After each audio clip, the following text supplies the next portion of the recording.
इस दुनिया में कर्म को मानने वाले लोग कहते हैं भाग्य कुछ नहीं होता, और भाग्यवादी लोग कहते हैं किस्मत में जो कुछ लिखा होगा वही होकर रहेगा। यानी इंसान कर्म और भाग्य, इन दो बिंदुओं की धुरी पर घूमता रहता है और एक दिन इस जग को अलविदा कहकर चला जाता है। भाग्य और कर्म को अच्छे से समझने के लिए पुराणों में एक कहानी का उल्लेख मिलता है। एक बार देवर्षि नारद जी बैकुंठ धाम गए। वहां उन्होंने भगवान विष्णु का नमन किया। नारद जी ने श्रीहरि से कहा, प्रभु, पृथ्वी पर अब आपका प्रभाव कम हो रहा है। धर्म पर चलने वालों को कोई अच्छा फल नहीं मिल रहा, जो पाप कर रहे हैं उनका भला हो रहा है। तब श्रीहरि ने कहा, ऐसा नहीं है देवर्षि, जो भी हो रहा है सब नियति के जरिए हो रहा है। नारद बोले, मैं तो देखकर आ रहा हूं, पापियों को अच्छा फल मिल रहा है और भला करने वाले, धर्म के रास्ते पर चलने वाले लोगों को बुरा फल मिल रहा है। भगवान ने कहा, कोई ऐसी घटना बताओ।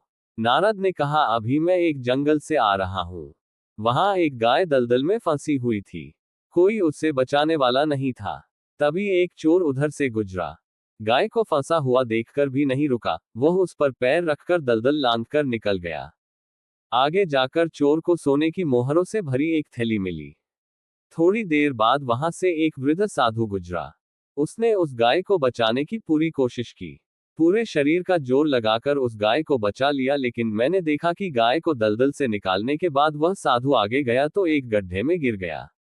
प्रभु, बताइए ये कौन सा न्याय है? नारद जी की बात सुन लेने के बाद प्रभु बोले, ये सही ही हुआ। जो चोर गाय पर पैर रखकर भाग गया था, उसकी किस्मत में तो एक खजाना था, लेकिन उसके इस पाप के कारण उसे केवल कुछ मोहरें ही मिली। वहीं उस साधु को गड्ढे में इसलिए गिरना पड़ा क्योंकि उसके भाग्य में मृत्यु लिखी थी, लेकिन गाय को बचाने के कारण उसके पुण्य बढ़ गए और उसकी मृत्यु एक छोटी सी चोट में बदल गई। इंसान के कर्म से उसका भाग्य तय होता है। इंसान को कर्म करते रहना चाहिए, क्योंकि कर्म से भाग्य बदला जा सकता है।